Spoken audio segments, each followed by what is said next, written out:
Hey, welcome back to the podcast. Super excited today to have Coach Jeff Mays in the house. What's up, man? Yes, good to see you. Good to see Glad you too. To be here. Yeah, so I literally said to him before we started, today's show is brought to you by Work Ethic. I want to talk about prospecting. I want to talk about circle dialing. I want to talk about open houses. I want to talk about non-owner occupieds. I want to talk about being gritty and doing the work. Because as you heard me say, not too long ago in Vegas with all of our elite clients, I do not want to hear about a lack of inventory anymore. I want to hear about your work ethic, your focus, your drive, your determination, making phone calls, doing the CMA a day campaign. I am sick and tired. We sold 7 million houses in the US last year. Someone got the listing. If you didn't get enough of them, this show is for you. So Jeff. Yes, sir. Let's talk about it. Let's do the layup first. The easy one. I want everybody to get back to open houses.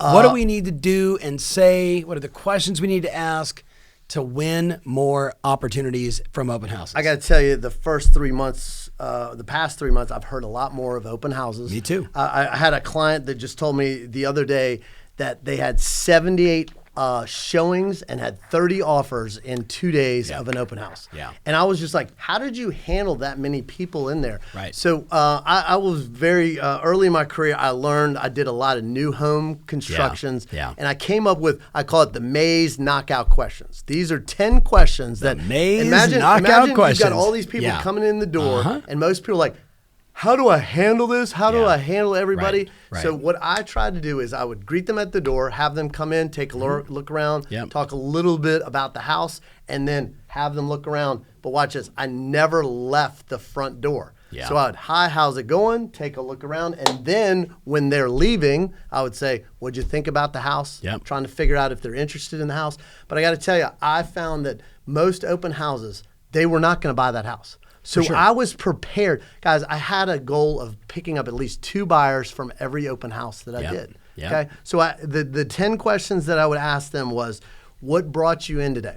So why do you think I would ask that right off the bat? Well, you're looking for motivation. Am I just looking to see what, what features and benefits the house has? Like what kind of furnishings, or we're looking to buy a house? I'm also trying to figure out if my marketing is working, whether it was on, maybe I put it on Zillow Open House or MLS, or did they come from the signs? What brought them out today? Hey, what are you looking for? Okay, I'm trying to figure out their description of what they're looking for, area, price range. How long have you been looking? Why would I ask that question? I mean, 9 years or 9 days? Where are you in the process? Right. If they say 9 years, how come you haven't bought a house? Right. Why so long? What's the hang up? Yep. I'm also asking what price range and area they're looking in. Yep. And then here's the key, because I think this dialogue is going to go in 2 directions. Are you renting or do you own? Yeah. So, hey, Tom, you're in an open house. Are you renting or do you own? We own a house. Oh, great. So let me ask you something. Do you need to sell that house in order to buy your next house? Yes, we are. We're actually talking to Easy Knock about pulling some cash out so we can buy a house. So your house isn't currently on the market? No. Okay. What do you think your house is worth?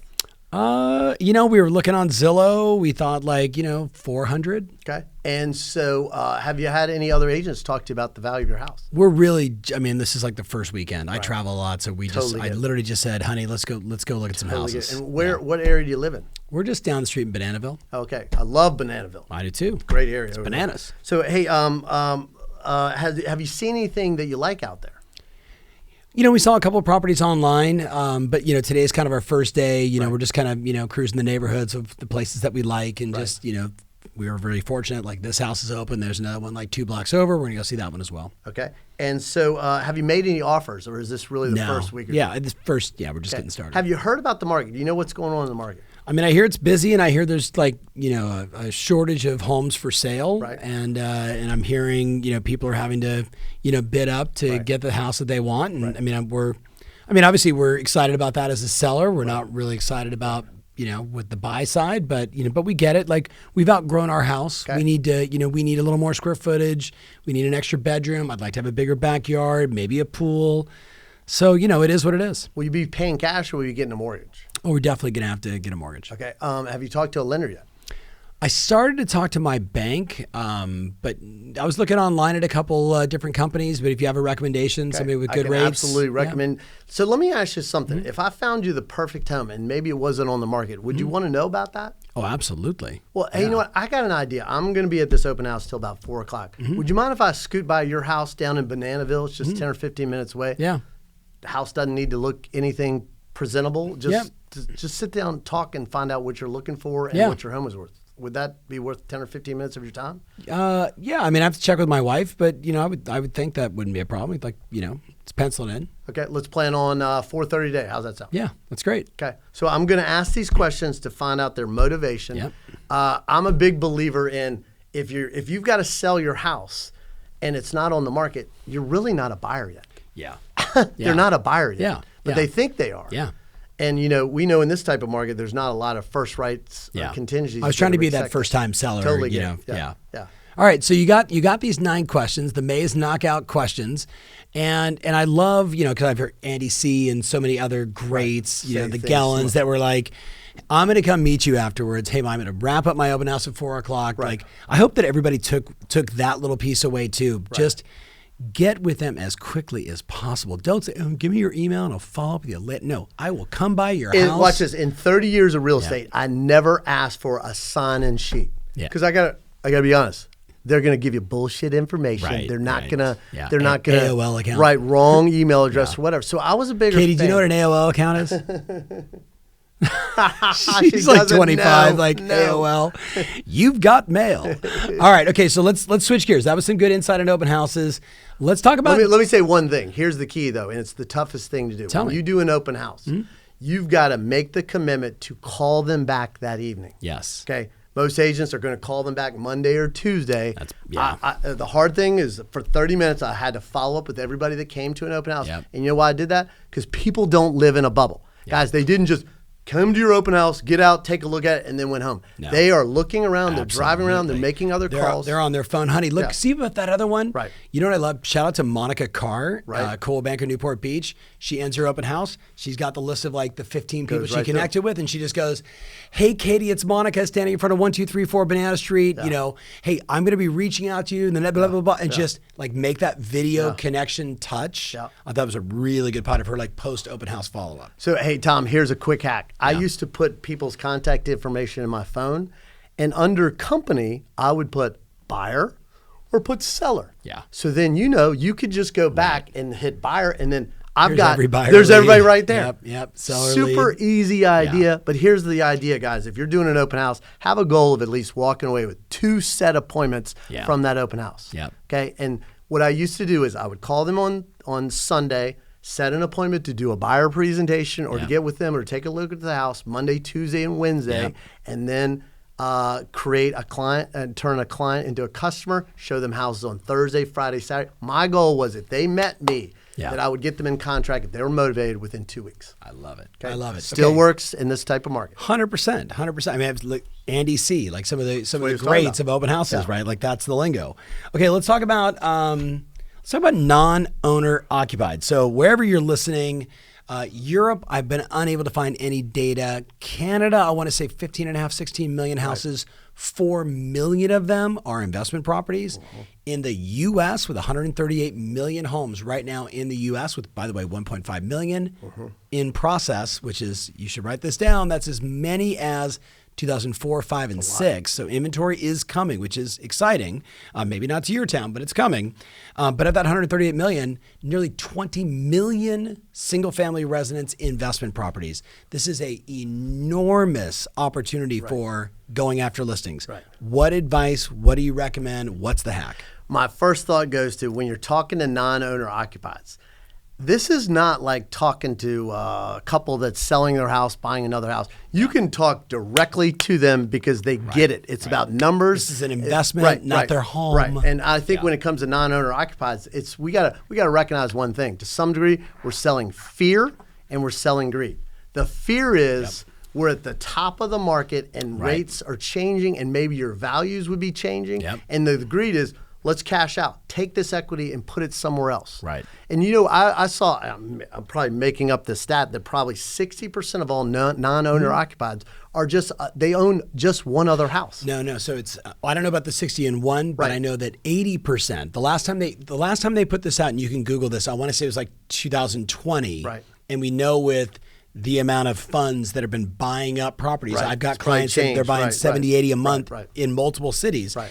At that point, it was 80% of all the SFRs in the U.S. were owned by what they were deemed mom and pop. Right. So they didn't give us specific numbers, like under 10 was basically mom or pop. Yeah. And then 11 and north, they deemed more institutional investors, right? And that was basically 20% of the market. So again, whether it's 60 or 80, it's an enormous number. You should pull the stats in your local MLS to know how many non-owner occupieds they are, and then what do they do to get them? So to me, most agents get hung up on, well, how do I get that information? I know in my MLS, I can go into tax records and I just check a search button that says, is the property address different than the mailing address? Yeah. 9 times out of 10, that's how you figure out non-owner occupied. Right. So or Remind if it's in your. Yep. There's a bunch of people these. Search. There's plenty of ways to get that information. But what I'm seeing is really working is sending a mailer and then following up with a phone call. Okay. And so the mailer is, we went through it last week or two at Elite with Matt Beret. The key to that whole letter is, if you're not interested, please text me no. Okay, but I know. Okay, you gave the sort of the punchline away. What's the essence of the letter, and how is it delivered? Is it like, does it say Banana Real Estate on it? Is it nondescript? Is it in a small envelope? Is it in a FedEx envelope? Does it even matter? It's not a marketing piece. It is just a letter with your logo on it that just basically says, you know, values are super high right now. Have you considered selling? I've got the letter, but the key is I can't verbatim go through the letter. Yeah, just but the essence of it. The idea is, have you considered selling? Let's get together. Let's talk.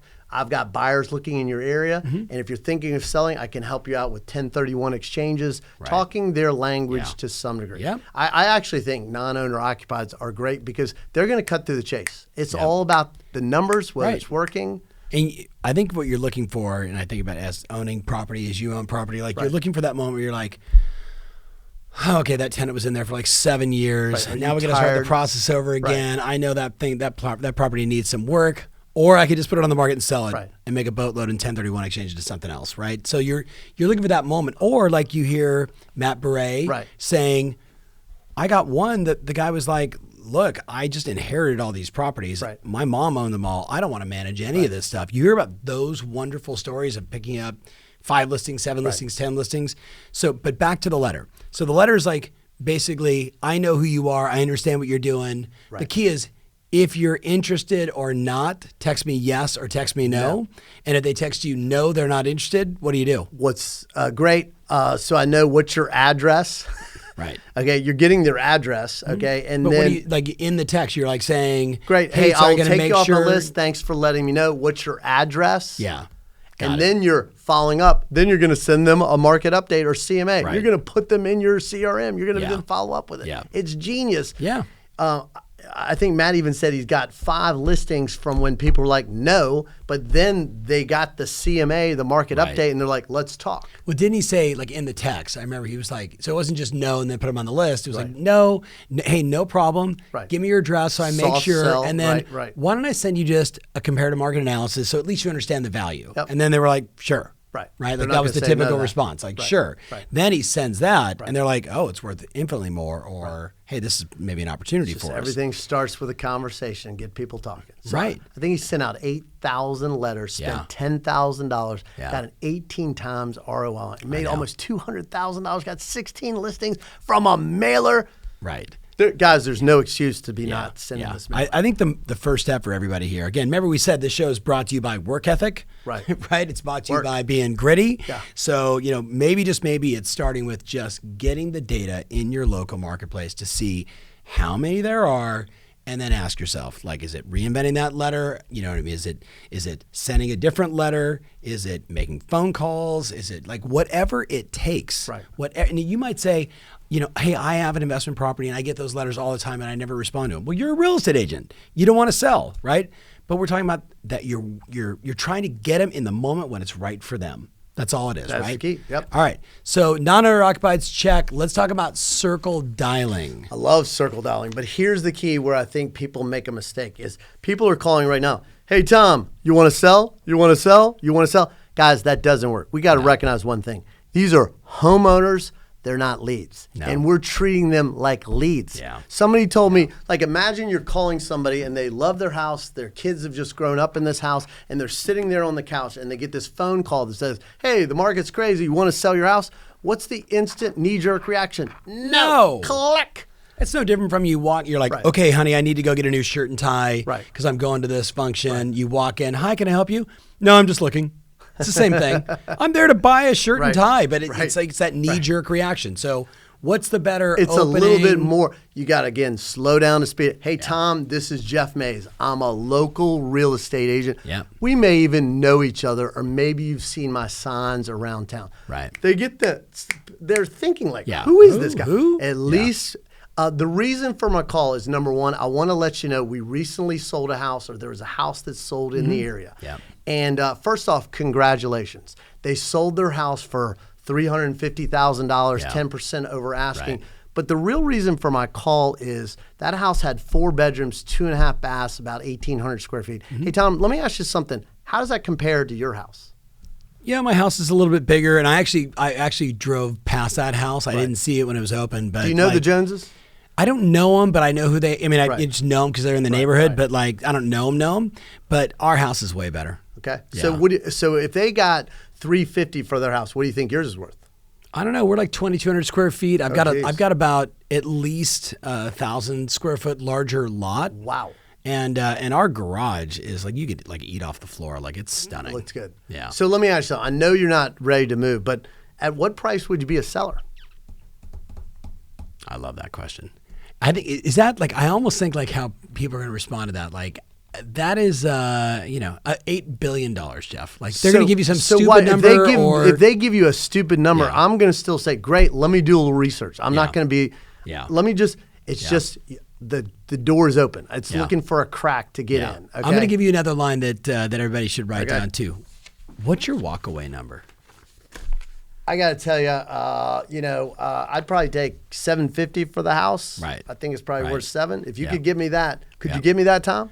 Well, let me run the numbers, and I'll get back to you with a fair assessment of what I think we can do. But I'm looking at home prices right now, literally since the beginning of the year, are up 7.5%. Jeez. Just in the first X number of days. Right. So, and again, some of your marketplaces it's more, some of it's less.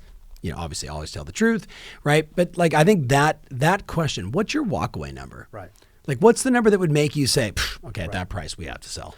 Another thing that, again, back to their homeowners, they're not leads. You want to say, the reason for my call, Tom, is I've got 2 or 3 buyers and they wanted me to call you to see if you have any interest in selling. You got to understand, that's a totally different spin where it's like, do you want to sell your house? Yeah. What do they think? Greedy agent. You're just like everybody else. But I'm actually of service for my client. They wanted me to see if you. So I'm putting it on them. Yeah. Changes the dynamic of that call. I have a dear friend of mine in my building who said, he's like, Ferry, like, stop training agents in my area in Florida. They call me all the time. And he said, but he goes, I finally got one. We were on the golf course the other day, and he's like, I got this letter, and it said, followed up by a pretty fast phone call. He's like, I'm an attorney. I'm representing 3 California buyers that want to buy on this street, this street, or this street. It was an attorney, not even an agent. And they'll basically pay whatever. Name your price. So you got him thinking. He was like, I never wanted to sell that house until I got that letter. There was something about, he's like, there's just something about name your price, what's your walkaway number. So, all right, so we're talking circle dialing, but I think let's close it out with, you and I can go back and forth on this because I got some thoughts as well. Best hacks for becoming a more effective prospector. Whatever you're avoiding is where the opportunity is. And if you have an affirmation that like, I hate prospecting or I don't like getting on the phone, that's not really a good start. Yeah, I agree. Okay. So I like to counter that. the song by Depeche Mode, "Pick Up the Receiver, I'll make you a believer." Right. Like I would like listen to that over and over again and play Star Wars in the background. You got to get fired up. You Put got my to be in the right on, peak you know, state. imagine. Yeah. Right, exactly. Like it is. It's peak emotional state. But the other one is to just stop and ask yourself, like, okay, what do I love about serving people? Right. Like, why am I really in this business? Right. And what if just for today, I got on the phone and found like 3 people that were thinking about selling. Like, what if this was that moment? Like, what if this was the moment where I picked up the phone and I found 3 people that are thinking about selling, and then I start making phone calls. Like, if you ask yourself more empowering questions, you get energized, you get fired up. So what else? What other hacks you got for being more effective? You know what? We came out of Elite, and I got all my clients. We did an hour of power all together. Yeah. Had 45 show up. I got to tell you, I did my song and dance for a minute or 2 and then put mute. There was nothing more powerful than looking around, seeing everybody else doing what you're doing. Yeah. I got an idea for you. I'm throwing this all your clients prospecting on Zoom. Everybody can see each other. You're like, got an appointment. Right. I got an idea. We need to do that on a regular basis. We've done that before. I remember we've had those appointment challenge contests. We were doing that during Pivot. We need to get back to that. All right. So to me, this is a moment here. Is anybody capturing that over on my team? Okay, what we just commit to doing? Yes. Hold on. Someone listening. I want to be a part of that. So, all right. So I agree. There's something about doing it with a group. Right. Having accountability. I'm going to go super old school, like 1989. My brother and I, shout out to Matthew Ferry, my brother, and literally we had group calls for like 20 people on it. Right. Like that was coaching back then. But we would like tie like old telephone cords from my leg to his leg. And the deal was like until you like got an appointment. You couldn't leave. You couldn't go to the bathroom. Accountability bets. It was cat food bets. Cat food bets. All right, but other little hacks. One thing for sure is sitting versus standing. Like you got to be standing.